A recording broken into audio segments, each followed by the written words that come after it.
Welcome back to the Wicked Majesty channel, where we dive deep into the heart of mystery and emerge with stories that chill and thrill. I'm Kia, your guide on this journey into the unknown. Today we're stepping into the haunting tale of Eureka Springs, a story woven with terror, tragedy, and the unbreakable will to survive. Before we enter the Grandeur Hotel's cursed halls, make sure to like, subscribe, and share your spookiest experiences in the comments below. Now, let's uncover what darkness lies within the haunting of Eureka Springs.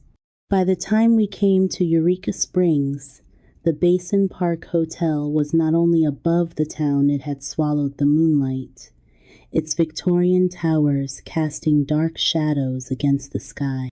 With her forehead pressed against the car window, trying not to feel the way her chest constricted with each passing second, I was Sarah.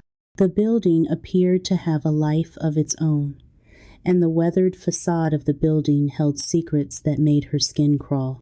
"Can't believe we're doing this," she whispered to herself and not to the others. She breathed out, and her breath created a cloud on the glass, for a moment blotting out the nightmare that was before her. Chris lowered his camera, his usual arrogant smile faltering. "Hey, if we disappear, at least my YouTube channel will blow up posthumously. Silver linings, right?" "Not funny," Maria snapped from the back seat, her knuckles white around her professional camera. "There's something wrong here. Can't you feel it?" Her voice cracked slightly, but she was attempting to cover up the fear. Emily turned off the car, and they were left with no sound but their breathing. "It's just an old hotel, guys." "Yeah, it's super scary, but..." She stopped midway through her speech, her eyes set on something in the rearview mirror. "What?" Ben turned to look. "What did you see?" "Nothing," Emily said too quickly. "Just my imagination playing tricks." But Sarah saw that her hands were shaking as she pulled the EMF reader from her bag. The gravel crunched under their feet as they entered, each step as if they were walking up a hill. The air smelled like dying flowers and something else, something metallic. Sarah's nostrils flared at the familiar scent of old blood. "Did anyone else read about what happened here in '87? Ben asked, his voice unusually tight. "The missing people." "Don't," Maria interrupted. "Please don't." The front doors creaked open at Emily's touch, as if the hotel had been waiting for them. The lobby stretched before them, a cathedral of decay. Moonlight filtered through broken windows, casting strange shadows that seemed to move when you weren't looking directly at them. "Oh my God," Chris muttered, panning his camera around. "Look at the ceiling." When Sarah followed his gaze upward, she gasped. The once elegant chandelier was swaying gently, albeit there was no breeze. But it was the dark stains above it that made her stomach turn, huge brown splotches that looked uncomfortably like they were dried blood. "Guys?" Maria's voice quivered. "The handprints." They all turned to where she was pointing. Along the grand staircase, handprints marked the dusty banister, dozens of them, leading upward into darkness. Some looked fresh. "I swear they weren't there a minute ago," said Sarah, her voice hardly a whisper. They went up to the third floor where we had booked our suite. Every single step was wrong, as if the stairs were just a little too tall or a little too short. The wallpaper rippled in their flashlight beams, its faded patterns seeming to writhe and shift. The suite door bore the number 66, though Sarah could have sworn their reservation was for 58. Inside, the air felt thick enough to chew.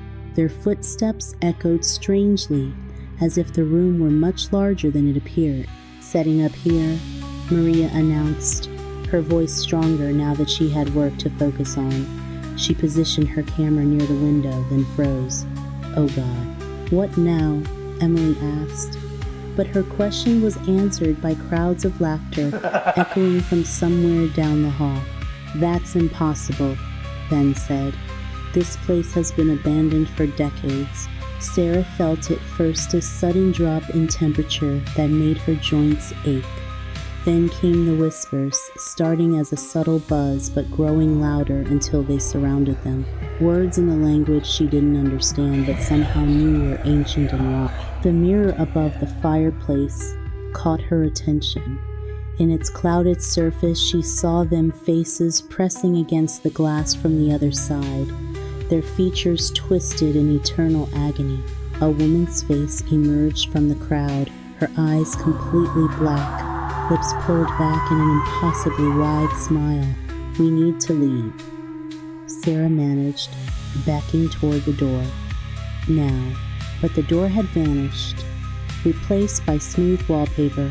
"This isn't possible," Emily whispered, her skepticism finally cracking. The EMF reader in her hand screamed to life, its lights flashing frantically.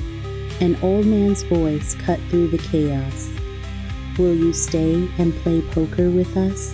They spun around. A wrinkled-up old man stood in the corner, his suit soaked with dark water, skin pale as milk. But it was his eyes that made Sarah's heart stop. They were empty sockets, leaking a black substance that crawled down his cheeks like tears. "The others did," the old man continued, his head tilting at an unnatural angle. "They're still here, under the floorboards, in the walls, in between."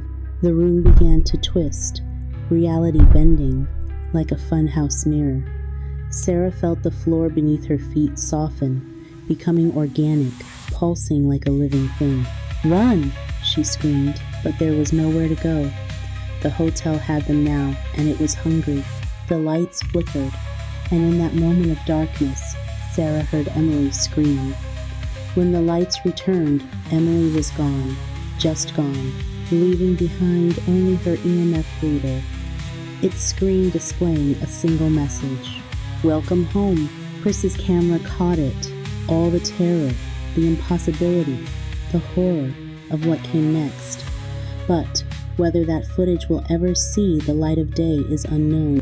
After all, the Basin Park Hotel keeps its secrets well, and sometimes on quiet nights, locals swear they can hear new voices, joining the chorus of whispers that echo through its halls. Young voices, old voices, familiar voices, calling out for help that will never come. But that's not where this story ends, because the Basin Park Hotel isn't just a place. It's a hunger that's been growing for centuries. And now that it's tasted fresh fear, it's ready to feed again. The story ends, but the nightmare continues in your mind. Until next Friday, from all of us at Wicked Majesty, sweet dreams, or not.